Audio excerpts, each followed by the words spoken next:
रे, इसे मिट्टी में मत घोल रे। अब जो मिला है वो फिर ना मिलेगा, कभी नहीं, कभी नहीं, कभी नहीं रे।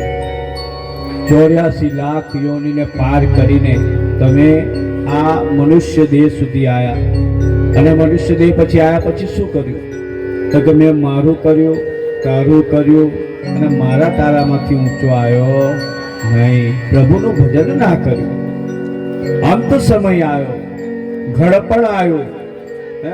ઘડપણને જોઈ મનુષ્ય ડરવા લાગ્યો કે આ ઘડપણમાં હવે મારું શું થશે.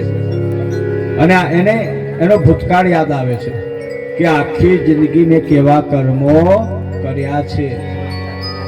માણસ ગરડો હોય ને, એકલો બેઠો હોય ને, એટલે એને બધી ફ્લેશબેક ચાલુ થઈ જાય, એનો ભૂતકાળ ચાલુ થઈ જાય અને પછી રડવા લાગે કે મેં મારા માટે તો કંઈ કર્યું નહીં અને જેમના માટે કર્યું એ મારો ભાવ નથી પૂછતા. હવે ઘડપણમાં